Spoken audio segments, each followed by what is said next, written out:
आज हम लोग शुरू करने वाले हैं अपने क्लास 10th के केमिस्ट्री का सबसे last chapter carbon and its compound. इस चैप्टर को शुरुआत करने का जो मेरा मकसद है, केवल चैप्टर कंप्लीट करना नहीं होगा। सबसे इंपॉर्टेंट इसमें जो दिक्कत आप लोगों को आता है कि sir carbon and its compound जो चैप्टर है इसमें बहुत कुछ समझ में नहीं आता, पहली बात है ना। मतलब कि ऐसा आप लोगों का अभी जो कहना है कि सर ये चैप्टर थोड़ा सा कंफ्यूजिंग है, आपका ऐसा कहना है। लेकिन ये जो कंफ्यूजिंग आप ये वर्ड इस्तेमाल कर रहे हैं, इस चैप्टर में थोड़ा सा आप आगे बढ़ोगे तो इसमें धीरे धीरे आपको इंटरेस्ट आना लगेगा। इस इंटरेस्ट आने के बाद फिर आपको इसमें ना थोड़ा सा अच्छा भी लगने लगेगा। तो कहने का मतलब ये है कि अभी जो आपको ये चैप्टर हार्ड लग रहा है, कार्बन एंड इट्स कंपाउंड, जो अभी फिलहाल आपने पढ़ा होगा, आपको समझ में नहीं आया होगा कि आखिर ये carbon and its compound chapter में है क्या। हाँ, पहली बार वाकई में जब पढ़ते हैं हम लोग अपने से तो उतना समझ में नहीं आता है, ठीक है। लेकिन यदि कोई गाइड कर दे सही तरीके से तो फिर चैप्टर बहुत ही आसान हो जाता है।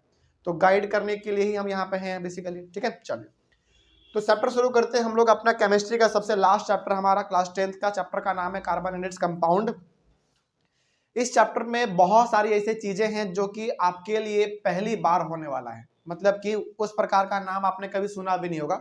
जो अलग अलग प्रकार के टर्म हैं, वर्ड हैं, जो अलग अलग प्रकार के कॉन्सेप्ट है, अभी तक आपने वैसा कुछ नहीं पढ़ा होगा। तो उन सारे चीजों से हम लोगों को सामना इस चैप्टर में करना पड़ेगा, ठीक है। तो बेसिकली कहने का मतलब है चैप्टर बहुत ही शानदार है। चैप्टर शानदार इसलिए है क्योंकि इसमें बहुत कुछ याद करने से ज्यादा आपको समझना पड़ेगा, क्योंकि इसमें याद करने वाला कम, समझने वाला चीजें ज्यादा है, ठीक है। खास करके इसमें एक चीज जो हम आपको और बताएंगे कि यदि आपसे अभी फिलहाल पूछ लिया जाए कि आप 50 कंपाउंड का नाम बताओ, तो आप फिलहाल अभी नहीं बता पाओगे। हो सकता है कि आप 10, 20, 30, 40 बता पाओ, 50, 60, 70, 80, 90, 100, 100, 150 इस प्रकार का आप कंपाउंड का नाम नहीं बता सकते, क्योंकि हो सकता है कि आपको याद नहीं है। लेकिन इस चैप्टर में जब हम लोग कुछ आगे बढ़ जाएंगे तो आपको एक कॉन्फिडेंस आएगा, पहला बात। दूसरा बात, यदि आपसे कोई चलते फिरते रोड पर 100 कंपाउंड का नाम पूछ लेगा, आराम से आप बता दोगे। आराम से मतलब याद करके नहीं, बिल्कुल उसका एक तरीका होता है, वो तरीका हम आपको इसमें पूरा बताने वाले हैं। आपने किसी के मुंह से नाम सुना होगा hydrocarbon, saturated hydrocarbon, unsaturated hydrocarbon, round chain, straight chain, ये सब सुना होगा आपने वर्ड। उसी प्रकार का इसमें और भी है, cyclic hydrocarbon, cyclic saturated hydrocarbon, अलग अलग प्रकार का नाम आपने सुना होगा इस चैप्टर में अपने दोस्तों से, अपने स्कूलों में। वो सारा का सारा चीज हम लोगों को इसी में पढ़ना है, इसी चैप्टर में पढ़ना है। लेकिन उसको पढ़ने का एक सीक्वेंस है, एक तरीका है। तो हम लोग पूरा एकदम सिस्टमैटिक तरीके से चलेंगे और किसी भी चीजों को हम लोग इसमें नहीं छोड़ने वाले हैं, ठीक है। चलिए शुरू करते हैं।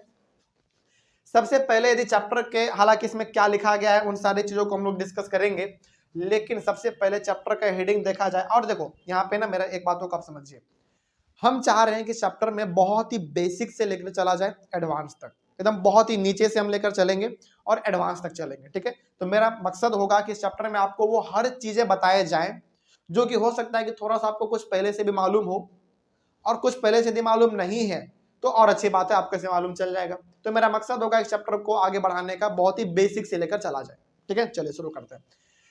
चैप्टर में आगे बढ़ने से पहले आपसे ये गुजारिश रहेगा कि आप इस चैप्टर के हेडिंग पे एक बार नजर डालो। पहले चैप्टर का नाम है कार्बन एंड इट्स कंपाउंड।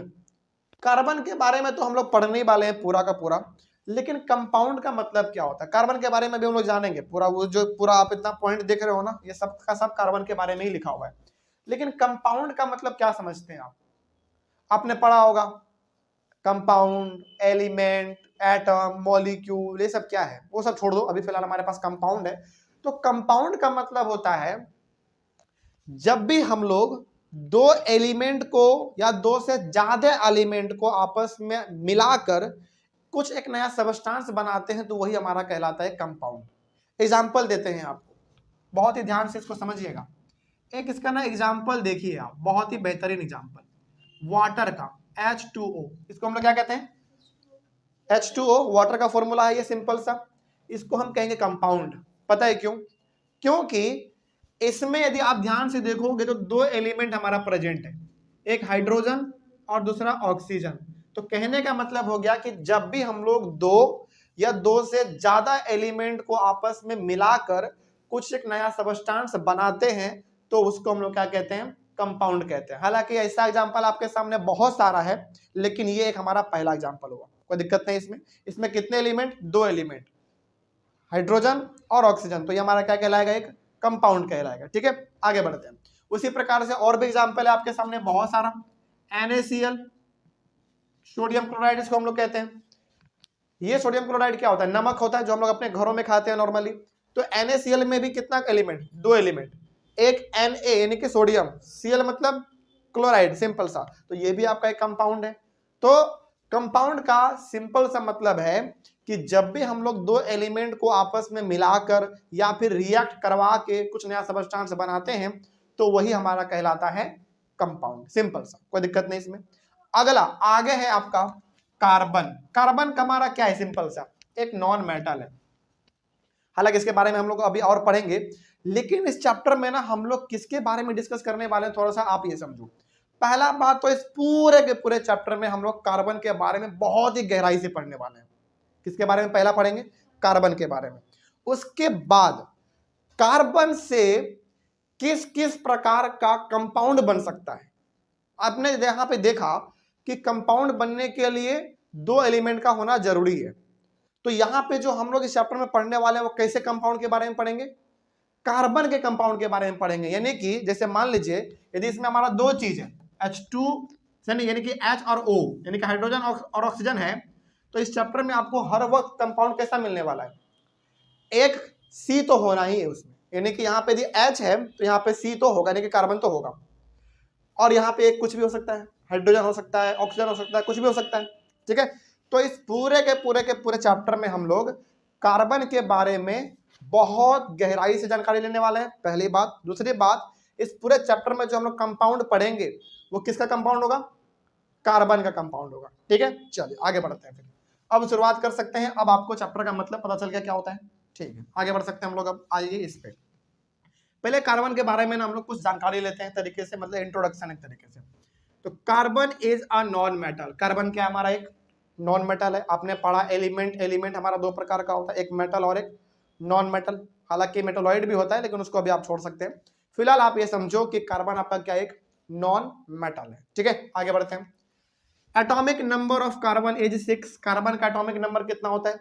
6 होता है। ठीक है, आगे बढ़ते हैं। ये कुछ बेसिक चीजें हैं जो कि आपको याद रखने हैं, इस पूरे चैप्टर में आपको काम देगा ये। ठीक है, तो कार्बन हमारा एक नॉन मेटल है, पहला बात। दूसरा बात, कार्बन का एटॉमिक नंबर 6 होता है। कार्बन का सिंबल क्या होता है? सी, कैपिटल सी, ये कैपिटल सी है। आगे बढ़ते हैं। The amount of carbon present in the Earth's crust and atmosphere is very small। यानी कि अच्छा, अर्थ क्रस्ट का मतलब क्या समझते हैं आप? अर्थ क्रस्ट का मतलब हो गया धरती के ऊपर। धरती के ऊपर या फिर इस पूरे एटमॉस्फेयर में कार्बन का जो मात्रा है ना वो बहुत ही कम है, बहुत कम है, मतलब बहुत कम। अभी आपके सामने 2 एग्जांपल देंगे, आपको आश्चर्य होगा कि कार्बन का मात्रा इतना कम है, बिल्कुल कम है। तो कार्बन का मात्रा धरती के ऊपर और इस पूरे एटमॉस्फेयर में बहुत ही कम है। आगे बढ़ते हैं। फॉर एग्जाम्पल आप देख लो, the earth crust contains only 0.02% carbon in the form of minerals like carbonates, hydrogen carbonates, coal, petroleum etcetera. बात करें सबसे पहले धरती के ऊपर यानी कि धरती के सरफेस पे कि कार्बन कितना प्रेजेंट है, तो कार्बन मात्र धरती के ऊपर 0.02% है, यानी कि बढ़िया तरीके से 1% भी प्रेजेंट नहीं है। सोचने वाली बात है। यानी कि कार्बन धरती के क्रस्ट पर यानी कि धरती के ऊपर 0.02% है। किस रूप में है वो है हमारा carbonates, hydrogen carbonates, coal, petroleum, इन सब के रूप में वो हमारा धरती के ऊपर प्रेजेंट है। लेकिन टोटल कितना 0.02%। ठीक है, आगे बढ़ते हैं। सिमिलरली उसी प्रकार से the atmosphere contains only 0.03% of carbon in the form of carbon dioxide gas. बात करें इस एटमॉस्फेयर का, तो इस पूरे एटमॉस्फेयर में कार्बन हमारा मात्र 0.03% के रूप में है, और वो भी किस रूप में? कार्बन डाइऑक्साइड गैस के रूप में, बस।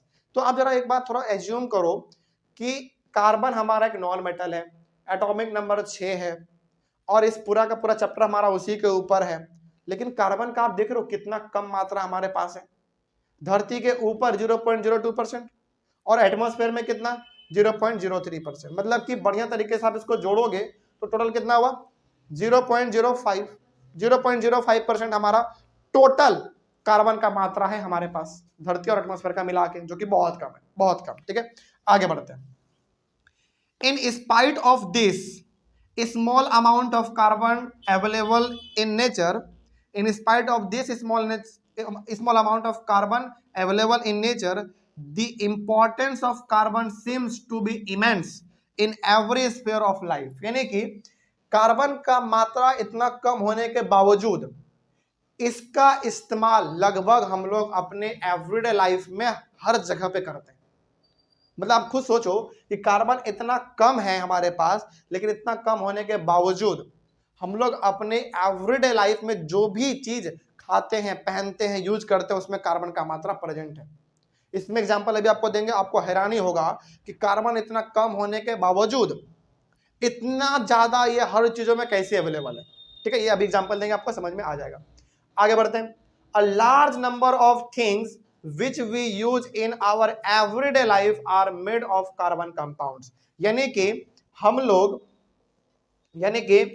लोग अपने एवरीडे लाइफ में ऐसे बहुत सारी चीजें इस्तेमाल करते हैं जो कि कार्बन के कंपाउंड से बना होता है, बेसिकली कार्बन से बना होता है। तो हम लोग अपने एवरीडे लाइफ में ऐसे बहुत सारी चीजें इस्तेमाल करते हैं। अब एग्जांपल देंगे, आपको हैरानी होगा कि इसमें भी कार्बन था, इसमें भी कार्बन होता, उसमें भी कार्बन होता, ऐसा आपको हैरानी होगा अभी। लेकिन आगे बढ़ते हैं।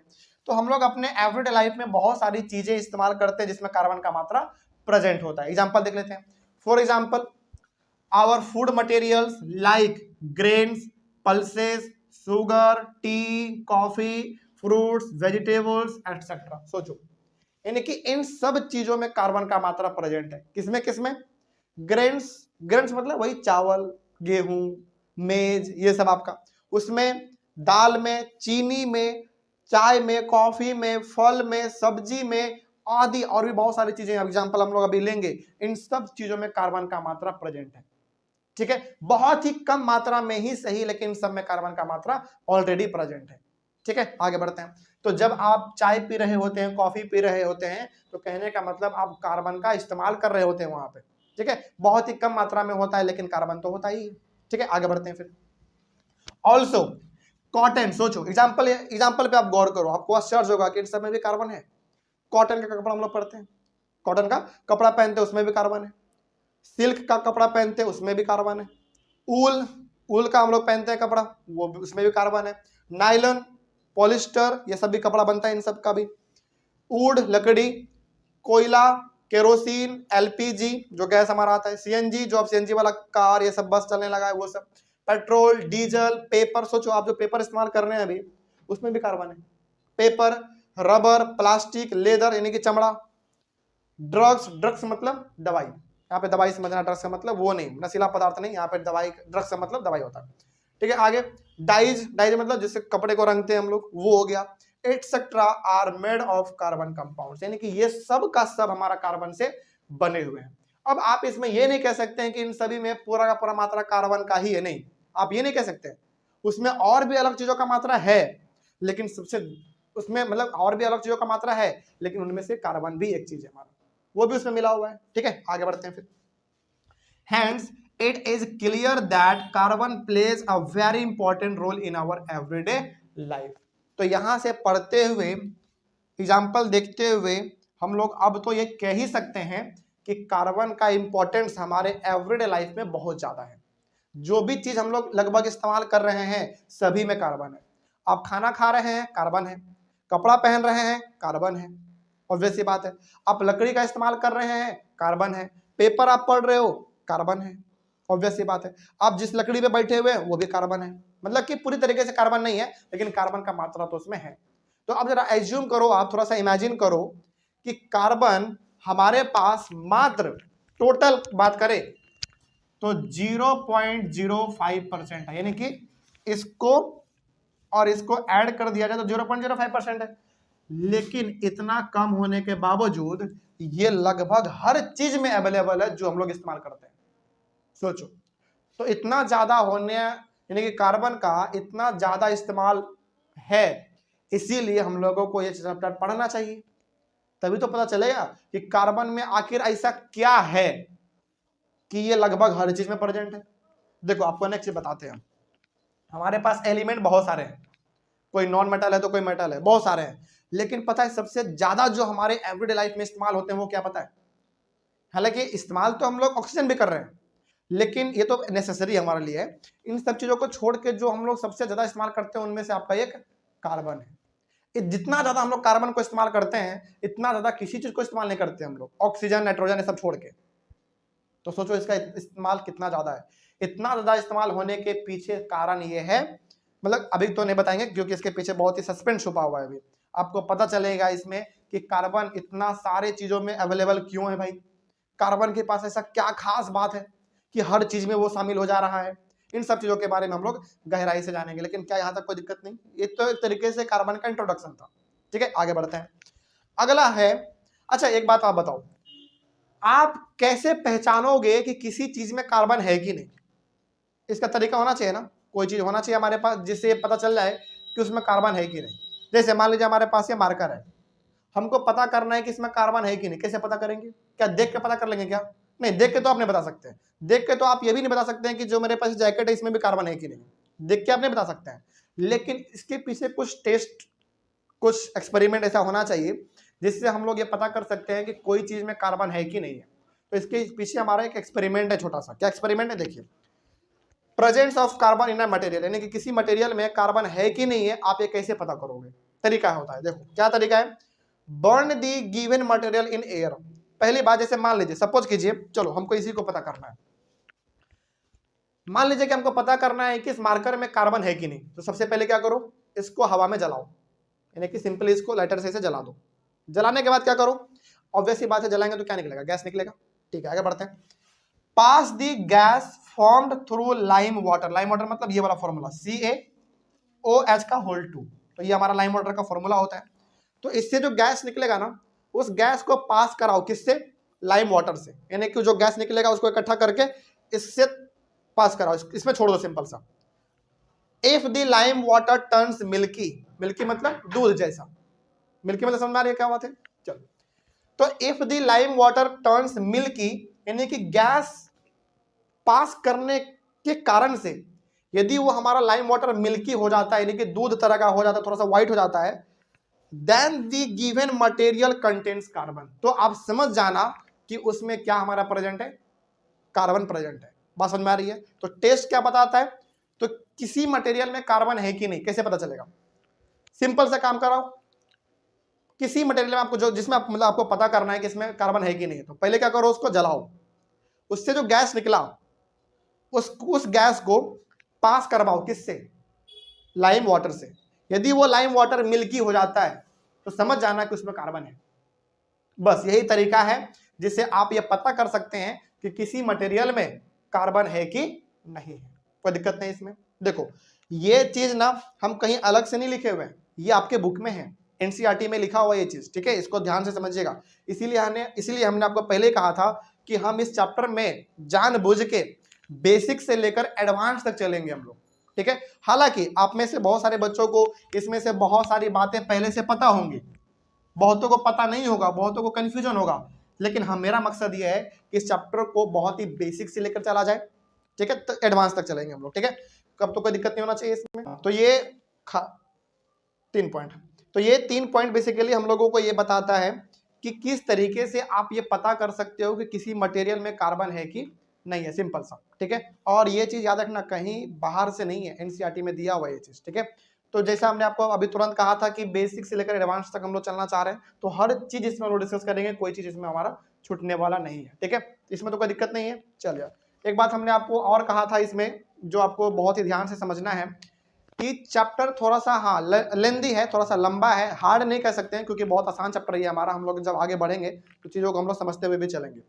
एक जो रिक्वेस्ट रहेगा आप सभी से वो ये कि क्लास में वीडियो को पॉज करके, ऑनलाइन वाले बच्चे खास करके आप लोग वीडियो को पॉज करके इसका स्क्रीनशॉट लेके या फिर पॉज करके जैसे भी आपको मन करे इसका नोट्स बनाते हुए चलिएगा।